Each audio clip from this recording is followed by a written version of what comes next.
Hello and welcome to the McLean County Community Behavioral Health Forum. We are happy to have you with us this afternoon for the final presentation of the 2020-2021 series. My name is Kevin McCall and I'm a behavioral health specialist with the McLean County government, and I will be hosting today's webinar. To start, I'd like to talk for a second about the forum itself.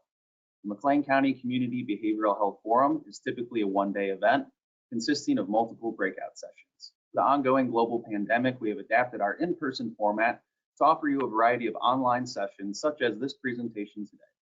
I will provide you links for both our website and our YouTube page in the chat located on your sidebar so that you can view all 20 of the presentations from this series.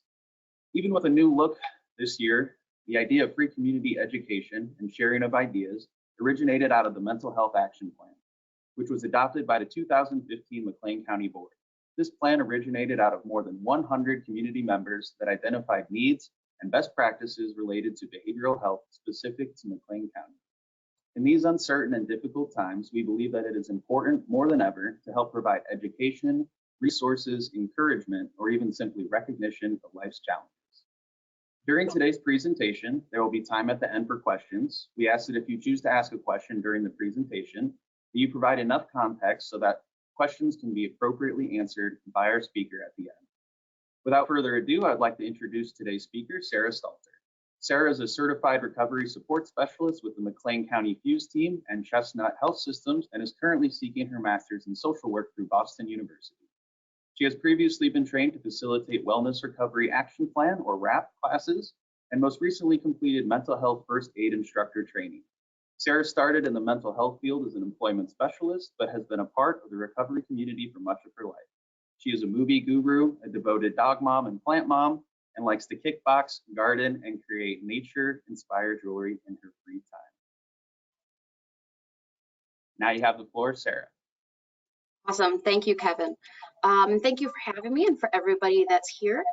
As he said, my name is Sarah. I am very excited to be talking about this. As my friends, family know, this is a topic I'm very passionate about. So without further ado, let's get started. First things first, a couple things on my end. I'm going to be using person-centered language as best that I can. If you are new to the concept of person-centered language, think of it as the person is first in the identity. So rather than saying that somebody is schizophrenic, I'll be saying that somebody has schizophrenia. I will also spell out all acronyms the first time I use them so that when I use that acronym later, you know what I'm talking about. I know it can be very frustrating if somebody starts just rattling off acronyms and you don't know what they're talking about. So I'm going to make sure as best as I can to mitigate that. And if any time I'm using an acronym that you're not sure what that means, please feel free to throw a question out in the chat box. I believe Kevin will be moderating that. Also throughout this, make sure you're doing what you need to do to stay well. I'll be doing the same. There might be times in the question or answer or when we're talking about coping skills that you might run into a topic that is a little more emotional for you. You never know what that could be, so just give yourself some grace to do what you need to do to stay well. If that's taking a break, having some water, stand up, walk around, whatever that is. So we're going to move on, talk a little bit about what we're going to do today. As he said, we're going to talk first about resiliency, what that looks like. I feel like that's a word that's thrown around a lot and used synonymously with a lot of different things. So we're going to talk about what that looks like and what people generally think of it. We're going to talk about risk factors, things that your life that can hinder your resiliency. We're going to do a brief little look at the ACEs study, and that's the Adverse Childhood Experiences study done by the CDC. So we're going to take a look at that and the impact of those as a risk factor in resiliency. And we're going to talk about protective factors, those things that can help your resiliency and push back on those risk factors. Then I'm going to use what's called spoon theory as an illustration. And that'll be a really good illustration for what resiliency looks like, but also how to prevent and handle burnout if it would happen. So obviously we're going to talk about burnout and then self-care and coping. I don't know about everybody else, but I know this past year especially has been a very stressful year for people, and just about everyone I know has had to take a look at their self-care routine and coping strategies. And so we're going to go a little bit into that what that looks like, and how to start that process if that's not something you're familiar with or something that you really keep in mind. Then I'm going to go through a little application, give you some, maybe a couple tips, tricks, what this kind of looks like. And then last, we're going to talk about knowing your limits. Because as much as you can practice all the self-care and coping and get all the research and knowledge, everybody has a limit, and recognizing where that is and when to get help. So what I want you to do is, I believe Kevin is facilitating the chat. If you could just put in the chat the first thing that comes to your mind when you think of resiliency. It might be an object, a word, a color, a situation, a person, whatever it is. Just throw it in the chat and send that out to Kevin. And Kevin, if you wouldn't mind reading some of those, because as I talk to people about resiliency, I find that there's just so many different experiences of what that brings to mind for people.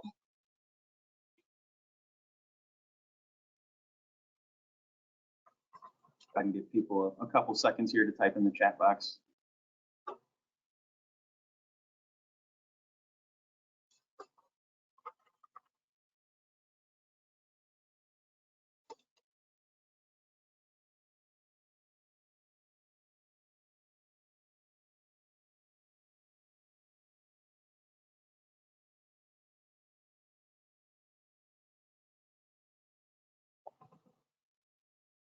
All right, so we got bouncing back after a stressful situation, to come back, to bounce back. A lot of the bounce back, I've got a lot of the same answers here. Bounce back seems to be a really popular one from people. There's like 6 of them in here.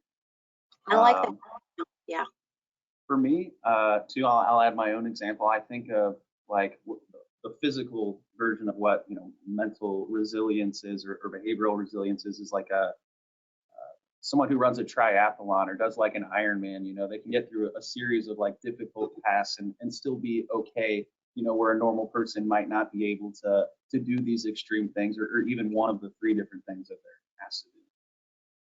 Sure, yeah. I like it. So keeping those things in mind, there's some other ones out there. And the more I researched, the more I found just slightly different wording to what resiliency looks like. You know, you got your dictionary definition, the ability of something to return to its original size and shape after being compressed or deformed. I really like this one because one of my favorite little fidget toys, if you know me, you know I have all sorts of fidget toys, is this little ball. And I like using it as kind of an idea of resiliency, because with those risk factors we're going to get into, it might squish it. It might make it a little deformed, but resiliency is its ability to pull back into its original size and shape. The next definition says an ability to recover from or adjust easily to adversity or change. I'm not as much of a fan of that because of the word easily, which takes me to the American Psychological Association. They say that it's the process of adapting well in the face of adversity, trauma, tragedy, threats, or significant sources of stress. And I really enjoy that because it hits on that it's a process. It's not necessarily that you become resilient or that you are resilient. It's that resiliency is a long drawn out process that you practice. So there's a couple factors that can play into resiliency, and the first is risk. It balances itself out with protective factors, and we're going to get into both, but it's important to know that these two contrast each other.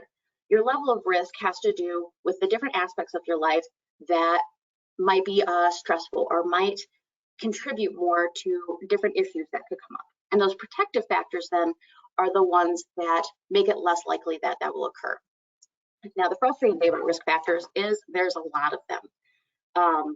As you look at this, you might see quite a few of these that can be a risk factor in your own life, whether that's age, diet, self-esteem, genetics, family history, stressors, discrimination, bullying, social norms, you name it, it probably can be a risk factor in creating stress or causing issues to come up in your life. One of the ones on here that I want to highlight a little bit is adverse childhood experiences. This is something that's talked about a lot more. So the Kaiser CDC Adverse Childhood Experiences Study, from here on out, I'll just call it ACEs, it occurred between 1995 and 1997, I believe. There are about 17,000 participants, so it's a pretty big study. And they did surveys of individuals looking at these different adverse childhood experiences, how many they went through, and then what their life looked like as adults afterwards. Childhood, they said, was 0 to 17 years old. And the different factors that they looked at, these are the 10 ACEs, the 10 adverse childhood experiences. There's physical abuse, emotional abuse, sexual abuse, physical and emotional neglect, a family member struggling with mental illness, a family member struggling with substance use, a family member that's incarcerated, witnessing a mother being abused, and any type of parental separation. That can be divorce, death, any sort of separation. Now, the study didn't just want to look at what are the most common ones or anything like that. They also wanted to look at prevalence. And what they found is, about a third of the population didn't have any, but about a quarter of the population had at least one of these. 1 in 4 people have experienced one of these adverse childhood experiences. And if you look a little farther down on the prevalence, you find that actually 1 in 8 people has 4 or more of these adverse childhood experiences. Remembering that these 10 ACEs are all risk factors for resiliency. So, okay, fine, there's all of these adverse childhood experiences. We know how prevalent they are, so what? So the ACEs study wanted to look at the impact of those adverse childhood experiences, the impact of those risk factors. And what they found is the more you have, the more it impacts just about everything in your life. The more adverse childhood experiences you have, more likely you are to experience injuries, chronic disease, infectious disease. It can impact your mental health. The more risk factors you have through ACEs, you can have more risky behaviors. It also can impact educational opportunities, job opportunities, you name it. The more ACEs you have, the more risk you have of these issues later in life as an adult. Now, that's a little depressing if you start adding them up and you're like, wow, I do have a lot of those. But here's the thing, those are just risks. And resiliency doesn't just focus on risks. It's not about, here's all the things that can, make issues come up. Resiliency is where that balance is. And that's where protective factors come in. I really like pushing that resiliency is not something you're necessarily born with. You might be born with less risk factors, but protective factors you can work on, you can build their skills. So some of them are, your self-belief, your reliance, your will, your determination. That's not something that everybody just wakes up and has. Not something that, I necessarily have all the time. And then there's also social skills, problem-solving skills, things that, you can work on that are tangible. Emotional regulation, optimism. I don't know who else here is not optimistic 100% of the time, but I'm not. And that's something you can work on, something you can work to change your thoughts, work with somebody on that. These are all tangible things that you can improve that skill in order to mitigate those risk factors and increase your resiliency. So with that, I want to go into spoon theory. Now, first time I heard this, I thought it sounded a little funny because, okay, spoons. It started with a woman named Christine Miserandino. She was in a diner one evening with a friend. I think she was in college. I can't really remember off the top of my head, but she had or has lupus, which is a chronic disease that she lives with every day. And at the diner with this friend, the friend asked her, Christine, what is it like to live with lupus? And for anyone that's dealt with a chronic mental health condition, physical health condition, it can be hard to figure out how to explain what life looks like day to day with that chronic health thing. So Christine, obviously pre-COVID, ran around to all the tables she could and she found all the spoons that she could. So she took these spoons and she said, friend, if you don't have a chronic condition, you have all of these spoons. It seems like there's an endless amount of spoons. And every task in your day takes one spoon. So it takes a spoon to get up and get ready and out the door and to work in the morning. It takes another spoon to get to work. Maybe you really hate traffic, so it might take an entire spoon to get there. It only takes one. Then you got work. Maybe it takes 2. So you got those 2 spoons, they're gone. And you got another spoon to get home from work because, like I said, you hate traffic, you hate that commute. It's really frustrating. So now you've gotten ready for your day. You've gotten through your work day. You've gotten home and you are still with 4 spoons. So you want to work out, you want to hang out with your family, you want to cook, you want to do errands, whatever it is, you have plenty of spoons left over to do that.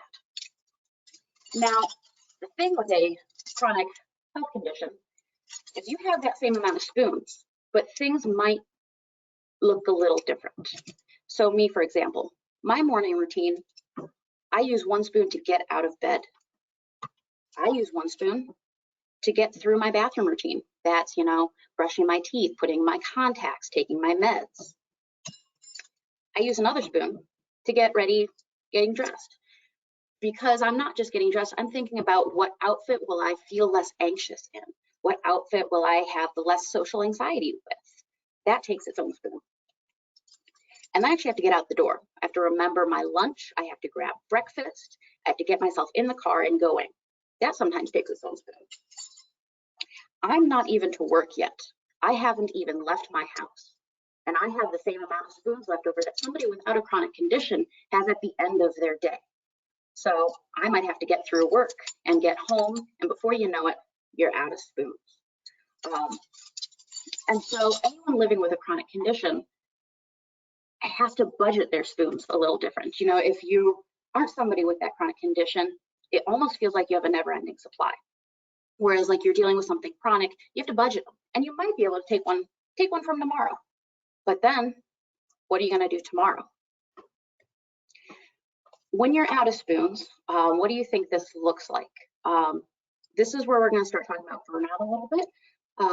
And I'm going to push that actually anybody can run out of spoons, that it doesn't just have to be somebody with a chronic illness, a chronic mental health struggle.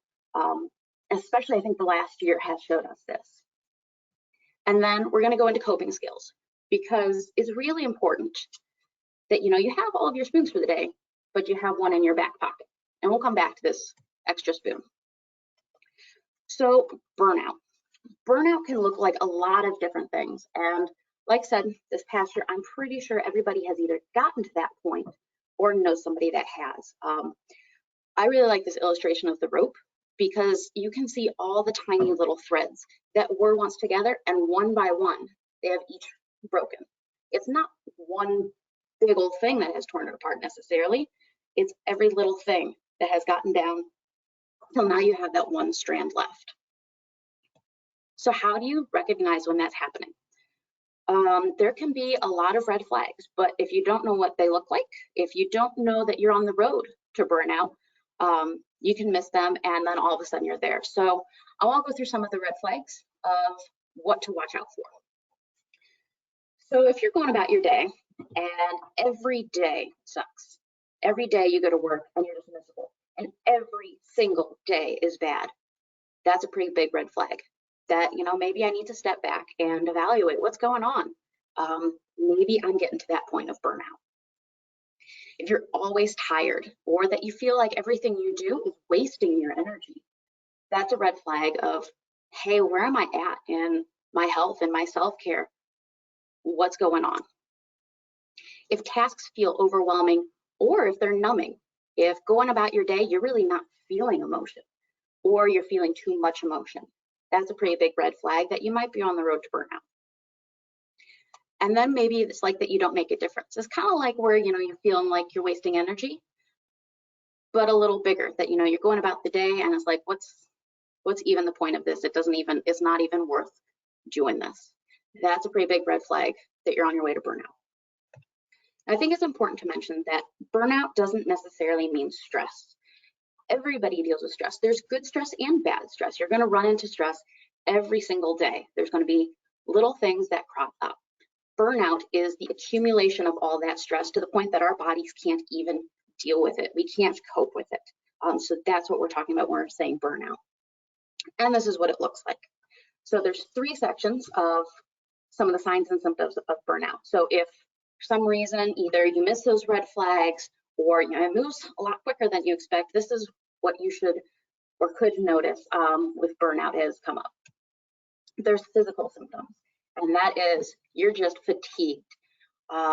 Frequent illness, that your immune system might actually take a downward turn, that you get sick more easily. You might have more headaches, muscle pain. I know for me, one of my red flags is that my neck and my shoulders are more tense all the time. And when I feel that, I know that I need to step back because I'm on that road to burnout. And then also appetite and sleep changes. And that can be you're eating more, you're eating less, sleeping more, sleeping less. The quality of sleep isn't as good. Any sort of out of the norm changes to those things are a sign or symptom of burnout. Then there's some emotional signs and symptoms. As you're going through your day, feeling like a failure, self-doubt, feeling hopelessness, helplessness, feeling detached, the lack of motivation, negative self-talk. If you have anxiety or depression, you might notice that a lot of these look like anxiety and depression. So if that's already something you deal with, you might notice an increase in those symptoms. And also this can be a lot of cynicism. If you're just going through your day and you're just not about it and very cynical about a lot of things, that can be an emotional sign and symptom of burnout. And then the last is behavioral. If you notice yourself or somebody that's withdrawing or isolating out of the normal routine for them, that can be a sign and symptom of burnout. Or somebody's procrastinating more than usual. They might be coping by using substances, which, by the way, I'd like to mention also includes food. We said with physical signs and symptoms that appetite can change. If somebody is eating more than usual, that can be considered using a substance to cope. Might be reduced frustration tolerance. I think everybody has seen somebody, usually colloquially we say like blow up. That you might say one thing happens and they just lose it. That can actually be somebody that they've run out of their last spoon. That last one they had that they were holding on to, they weren't planning for that thing to happen in their life that day, and now they're done. And they're just angry, they're irritable. That is a behavioral sign and symptom of burnout. And then also changes in work, school. If you notice that somebody is just chronically running late all the time, that's really out of the ordinary for them. That could be a sign and symptom that they're getting burned out or they're already there. And then lastly, forgetfulness. If you have somebody that's usually really on their game and all of a sudden they start forgetting dates and where they're supposed to be, when they're supposed to be there, all sorts of things, that's a pretty big sign symptom that they've reached burnout. So, okay, we've hit burnout. What do you do? So you remember that last extra spoon that we said, always keep in your back pocket. This is that extra spoon. This is where I start talking about self-care and coping. I know sometimes my friends and family know that I talk about this a lot because I think it's something we don't do enough or promote enough in our culture. Now, there's a little bit of a difference between them. Sometimes you use them interchangeably, and that's okay, but there is a slight difference. Coping is that in the moment thing, those things you have to do in order to help yourself get well right now. Say you've noticed your frustration tolerance going down. You've noticed those red flags on your way to burnout. Coping skills are those skills that you use in the moment to help you feel like yourself again.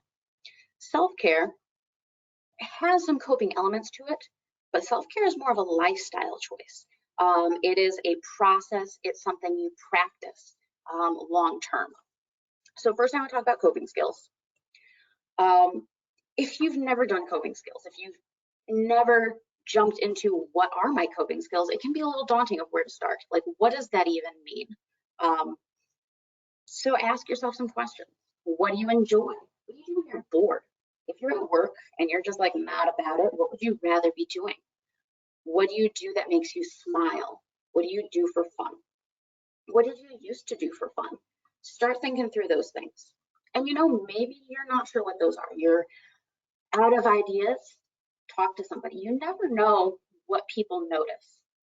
We know ourselves best, but I think you might be surprised if you ask a family member or a friend or a coworker, what does it seem to be that I do that I enjoy? You never know what a friend, they might say, hey, when we go to the movies, you always seem to be in a little more of an upbeat mood. Or somebody might say, hey, you're always smiling when you're reading. Those things we might not always jump onto, and somebody else, that extra third party, might be able to give some insight into that. Now, if you're still not sure, you want to do a little more delving into, you want to always do some research. When I was first looking at coping skills, I literally Googled it. I was not sure where to start, what that looked like. I didn't even know what the word coping skills, what that phrase meant. And I actually ran across a website, and I'll have the link at the end. It's called the 99 Coping Skills. And it literally is just that. It is a list of 99 different things you can do to cope with stress, to cope with when life just feels like it's too much. So when I went through that the first time, I copied and pasted all 99 and I was a little overwhelmed. And so I took a lot of time and I went through and I went, that doesn't seem like me. No, I've tried that before and that makes it worse. And so it can be a good place to get some ideas of what you might want to try. And make a list. If you're worried that you might not remember or just a brainstorm, make a list in whatever way is easiest for you. So, okay, you have all of these coping skills. That's great. How do you know it works? Unfortunately, you have to practice it. And luckily, every day we're given lots of challenges and stressors and things that just jump into our lives that provide the perfect opportunity to practice. It is hard to do in the moment. It takes a lot of practice, a lot of hard work, and a lot of giving yourself grace as, maybe you try something and it doesn't work, or you try something in a certain situation and it doesn't actually fit the way you wanted it to, and so you might have to change it a little bit. You never know until you try it. And maybe it's something that you don't like in that situation, so you stick it in your back pocket. That's where the practice comes in, to really try and feel out what works and what doesn't. Because with coping and self-care, it's so individualized, it takes a level of insight and practice to recognize what are those things that you need to do for you. So you have all of these coping skills, you have tried them out, you've practiced them, but maybe they seem really temporary. That's where self-care comes in. We all know the things that our doctors tell us we need to do. Exercise more, eat better, relax more, drink more water, do things you enjoy. As daunting as that feels, those are actually the breakdown of your coping skills developed into a habit. Self-care is a lifestyle. It's when you recognize those coping skills that work and you continue to do them.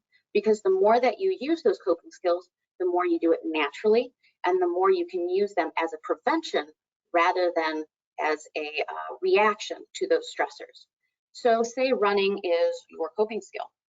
You feel that stressor come on and you decide to go for a run. Great, and that helps.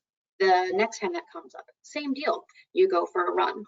But the more you do it, the more that running becomes a part of your life, and that coping skill starts to develop as a habit, as a lifestyle, and it actually can help long-term in reducing your stressors and preventing burnout. And like we were talking about with the protective factors, that coping skill that you've now developed into self-care can mitigate those risk factors. That those risk factors don't define how resilient you are. Those protective factors mitigate that, and so that's where self-care comes into play. Now, there's a lot of talk about self-care in our culture. So I kind of want to go through some of the myths that I hear that I think it's important to push back on. One of the biggest ones I have heard is that self-care is selfish. That somebody says, I just don't have time to think about myself. I can't think about myself right now. I have to take care of this other person. And usually when I hear that, I ask a question. I say, have you ever been on an airplane? And if somebody says no, then I scramble and find another metaphor. But if that person says yes, I'll ask if you remember the little spiel that all the flight attendants give at the beginning. This is how you use your seat belt, and this is where all your exits are, and so on and so on. But one of the things they do is they talk about when the oxygen mask drops down. Say the cabin will lose pressure, your oxygen mask falls down, and there's a kid sitting next to you. What do the flight attendants say? They tell you to put your mask on first. And why is that? Because if oxygen pressure in the cabin drops and you pass out, how are you going to be able to help that kid? It is more important for you to put on your oxygen mask so you are well enough to help that kid, because if you are not well enough to, you're not going to be able to help them. And self-care is the same way. If you're wanting to be there for somebody, to be a support for somebody else, you have to take care of yourself as well. Otherwise, not all of you is going to be present. If you are burned out, how are you going to be there to help somebody else and be a support for somebody else if you're dealing with the effects of burnout? So that is the first myth I just want to push back on. Self-care is not selfish. Also, I hear sometimes that self-care can be time-consuming and expensive. Sure, maybe your self-care involves going to get manicures. Maybe it involves going out to eat, but that's not necessary. For some people, that might be a part of their self-care routine, but it's not needed in order for you to have a self-care lifestyle-centered life. Everybody's a little different, and so you can mold it and craft it into what you need it to be. I love talking about the fact that self-care is not always good because I am really bad at this. My husband will tell you, my coworkers will tell you, I love chocolate. I always have it in my desk. It's usually in the office somewhere. It's always in the house. I usually have some in my purse. I love chocolate. However, if you eat too much chocolate, you're probably going to have a conversation with your doctor eventually. You know, if you eat too much chocolate, your stomach's going to hurt. Your sugar levels are going to rise. Too much chocolate is not good for you. And so that's where self-care, it's important to remember that it's in moderation and that you really have to listen to your body in order to figure out how much is too much and when are you actually just covering something up instead. When are you taking too much of that thing in rather than letting it actually do what it needs to do? And then the next one is that self-care looks the same for everyone. So maybe you're not sure what coping skills might work. Somebody might give you a suggestion, and it's good and valid to maybe try that. Somebody might say, you know, just try and go take a hot shower. That might not work for you. Maybe taking a cold shower works for you. So it's similar, but it's individualized, that what works for you might not work for everybody. And in the same sense, what works for you might actually make things worse for somebody else. Somebody once told me that they were talking to someone and they were talking about how fishing is a coping skill, that they've developed that as part of their self-care, that sitting in the boat and listening to the water around them and waiting in the silence for the fish is very relaxing and therapeutic. But this individual said, absolutely not. That's great for you, but sitting in that boat waiting for that fish, that just makes it worse, because that silence can be very stress-inducing for them. And so that's where you take that coping skill and you look, and it's great for one person and the exact opposite for somebody else. And so that's really important to keep in mind as you're trying to develop coping skills and talking to other people about them. Remember, you know yourself best. And what works for you, and that's okay. And the last is that self-care is temporary. So we mentioned that coping skills is what you do in the moment. Self-care is how you continue using those coping skills, how you make it a lifestyle. You know, that coping skill, you might use it temporarily, but self-care is where you continue it and you make it an everyday occurrence or a weekly occurrence until it actually becomes a part of your everyday life. So I talked about in the moment, and I can hear some of you saying, well, that's all well and good, but how do you do it? You know, you've hit that moment of stress. You've run out of your last spoon. That's great. You have now had this stress reaction. You've hit burnout. What do you do? And there's a couple of ideas I want to throw at you. One has to do with grounding and mindfulness. I'm going to get a little bit into this. Some people are a little skeptical of it, but practicing mindfulness and grounding exercises can be a really great thing to do in the moment. Another thing is having a list or reminder. I always have, here it is, a little rock with me. It's a really nice reminder of a couple of my different coping skills. And so I just keep it in my pocket. It's just a nice little guy. I can play with them if I need to, if I'm stressed. And that's a nice little reminder of, I'm stressed. Here's my rock. I need to practice this coping skill. Also a list. I have a short little list that I actually keep in my wallet. So if I hit a point where it's just, I can't even think, I am so stressed, you have a list, you don't even have to think about it. And that takes into the next part of having a plan. Say you really hate going on a plane, but you know you're going to have to. You know it's coming up. You can prepare for that. If you have coping skills in place, knowing that that stressor is coming, you might be more prepared in order to cope with it as it comes, and it'll maybe, hopefully, be less stressful for you because you prepared for it and you have that plan. Or perhaps it's not an event coming up. Maybe you know that you have stressors that come up throughout the day. So maybe you work in customer service, and a big stressor for you is if people raise their voices. But you work in a place where that can happen a lot. Have a plan of, these are the coping skills that I've practiced and that work. And so when somebody is yelling at me, I have my go-tos specifically for that stressor. And there's a lot of different plans you can use.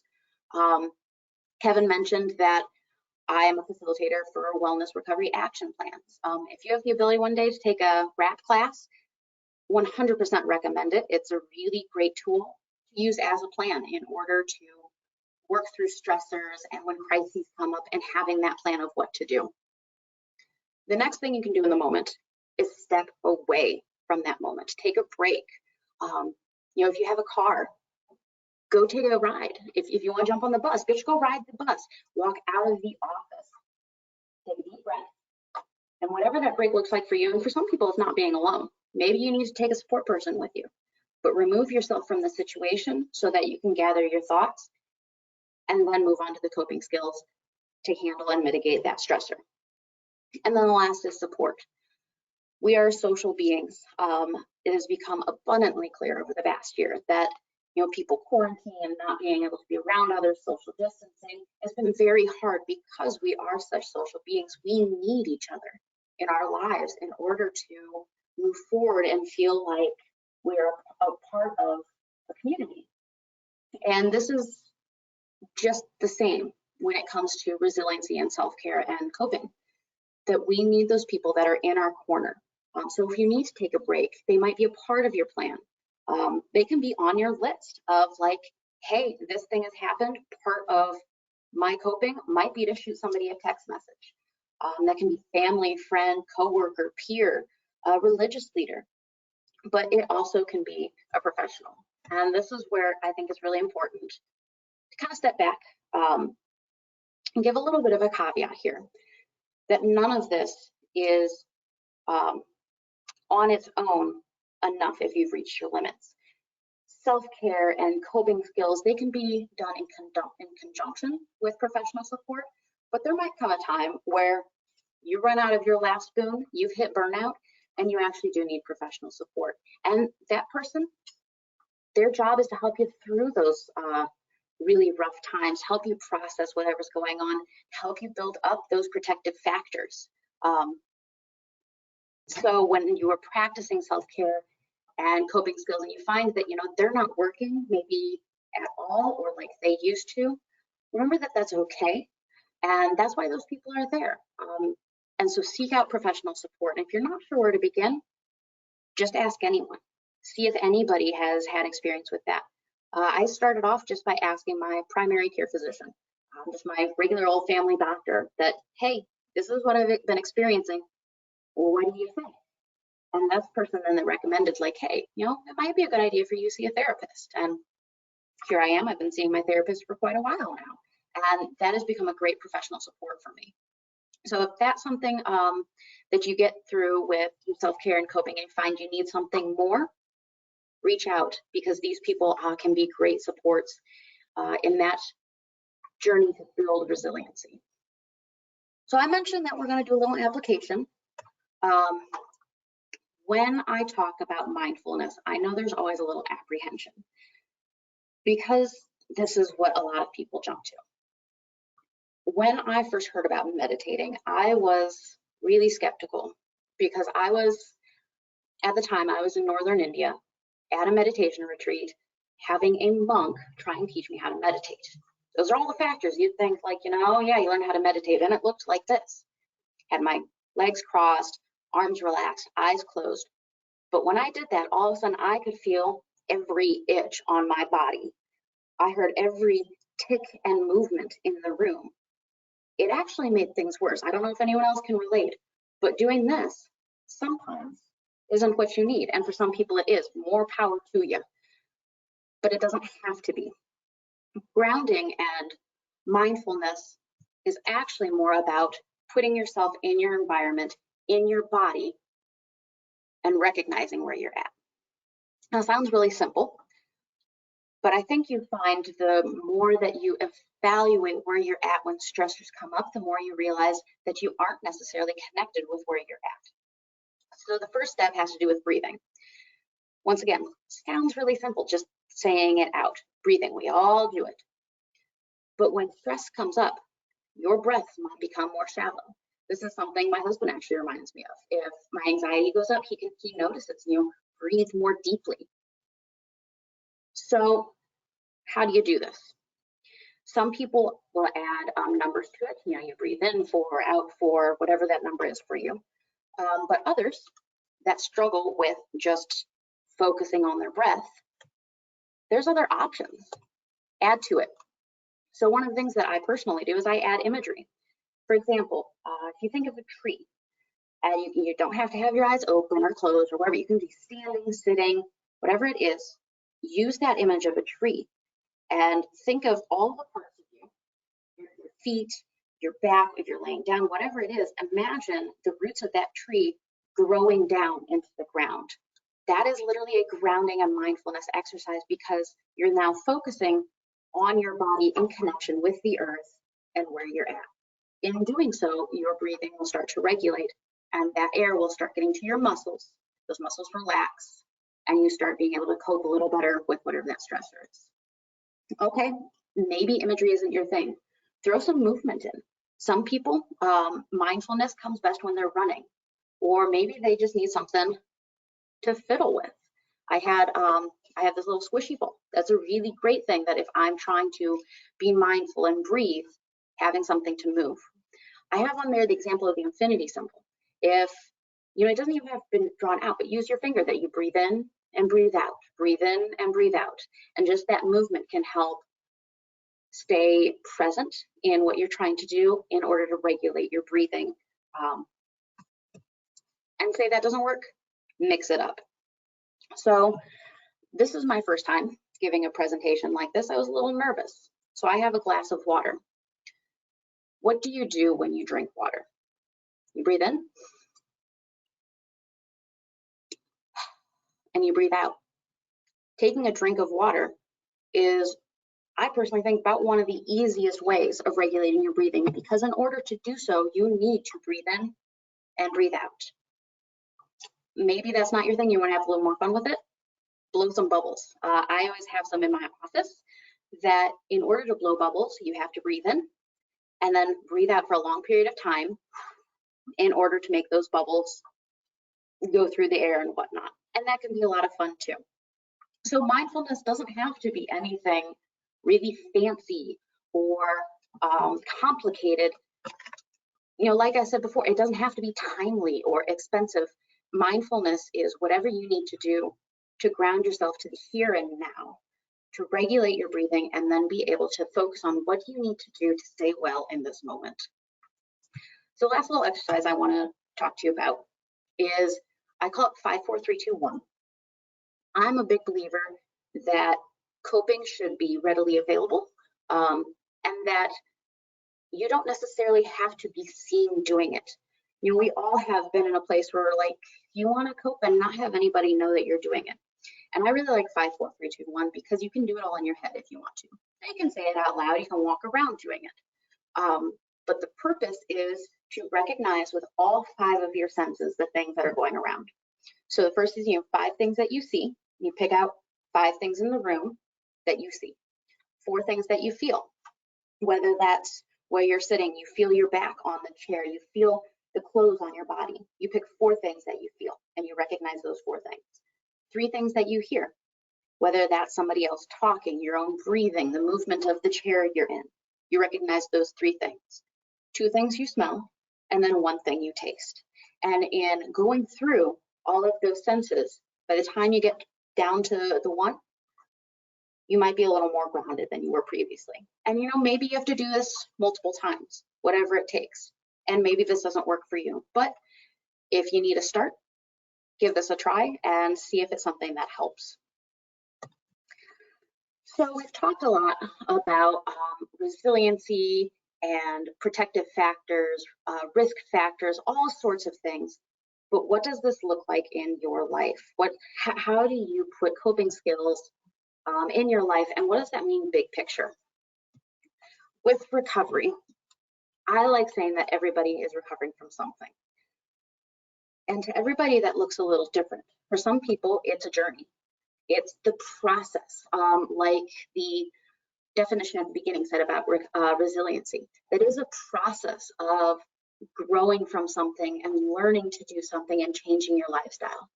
For other people, it's a destination. Maybe they have a specific goal that they want to be able to reach that goal. And so maybe recovery looks like a destination for them. Either way, everyone is recovering from something, and recovery is always possible. You might not have a chronic illness, a chronic mental health struggle, but I think if we've learned anything this past year with COVID and quarantining, everybody has stressors in their lives that, if not dealt with, they can really become an issue for you. If you're not coping with them, if you're not working through them, they can hurt. And I've seen a lot of people this past year, and I've dealt with it myself, that we are having to work through those things. No matter what it is, recovery is always possible. And so the biggest thing then is, what does this look like for you? Like I said, it's very individualized, and it takes a lot of time to look through and what works for you and what doesn't. So just in conclusion, a couple of the points that I hit on before.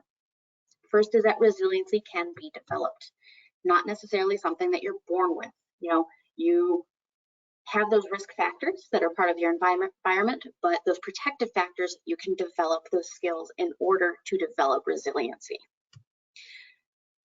That's the balance then of those risk factors and protective factors in order to develop that resiliency, so that when life squishes you, you can come back to that state that you have chosen in order to do so. Pay attention to those signs of burnout.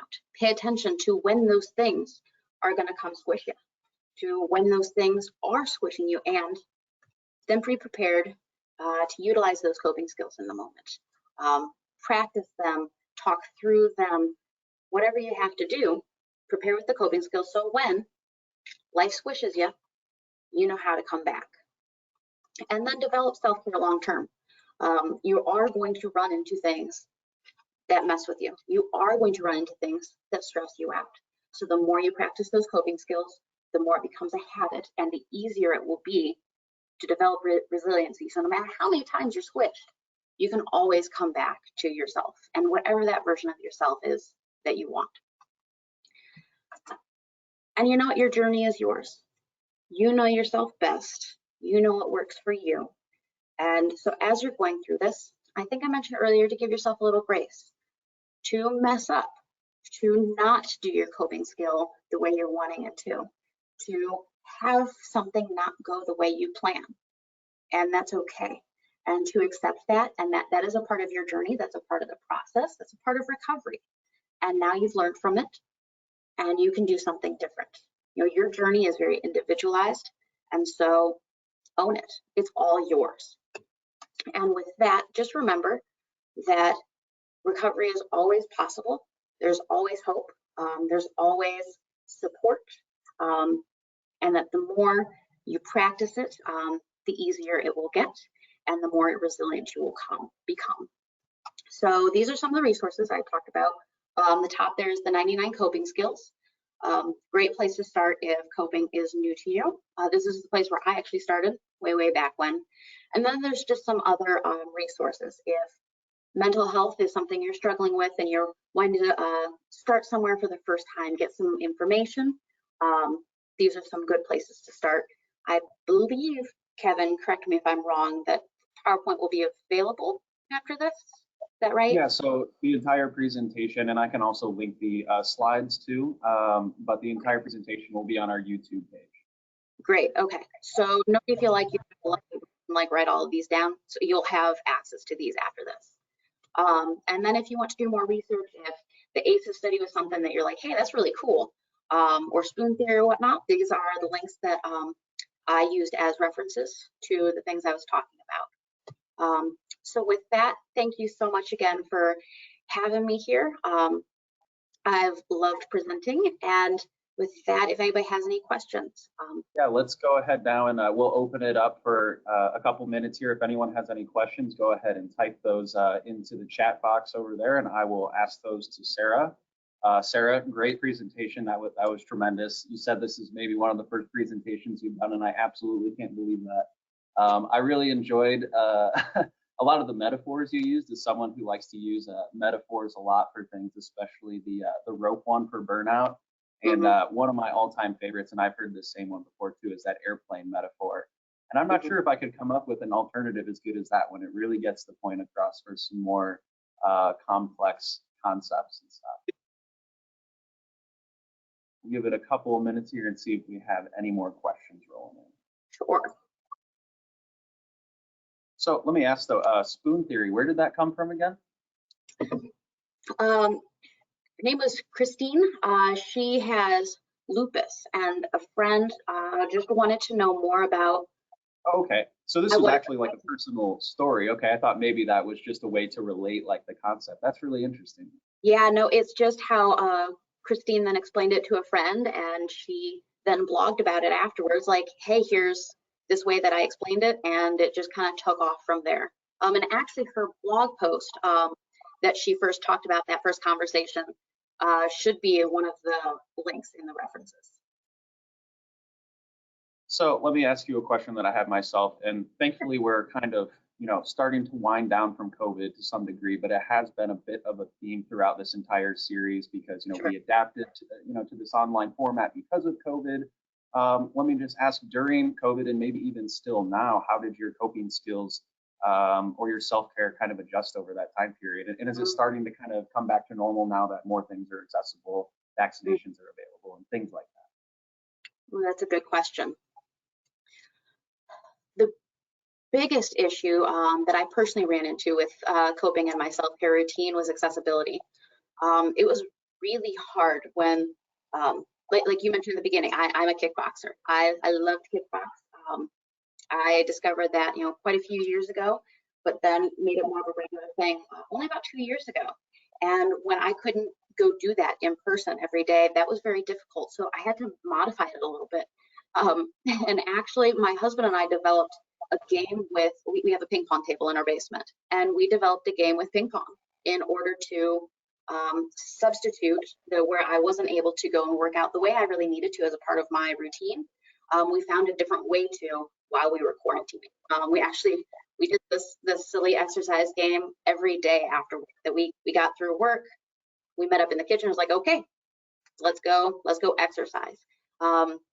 So things just had to look a little different, and it took a while to figure that out, to what that looked like. And yeah, it has to. With accessibility was the hardest thing, and getting used to not having the support in person was really difficult. I haven't actually still seen my therapist or my psychiatrist in person since last March, and adjusting to what that looks like and how to develop those connections and that support virtually has taken a lot of time in getting used to, especially if you really need that physical connection. Like, I wasn't able to hug my mom for months, and so figuring out ways to develop that connection without being able to go hug her, that has taken a lot of time and a lot of coping in on itself. Yeah, that's pretty tough. I think for me too, it was, making those adjustments. I'm in a similar boat. I haven't actually been able to see my grandma in over a year. It was tough, Mother's Day and all of that stuff. But thankfully, hopefully soon we'll be able to meet up and all of that. We don't have any questions, but I do have one comment from someone that said I like spoon theory. I have a disease and fatigue, so I have a lot less spoons. Thank you. So Awesome. It seems like that was a pretty valuable metaphor there. I want to let everyone know that I have linked the BHCC YouTube page as well as our Facebook. This is the last of this series, but we will be having a behavioral health forum once again. It might look like a more hybrid style this next time, but we do plan on continuing to offer some type of online webinar series because these have just been so great and we've had a lot of positive feedback from the community. If we don't have any more questions, I want to thank Sarah one more time for doing an incredible job. and thank all the people who joined us today. Looks like we have some pretty good weather out there today, so make sure you get outside, especially if that's one of your coping strategies. And yeah, thanks again. Bye. Thank you.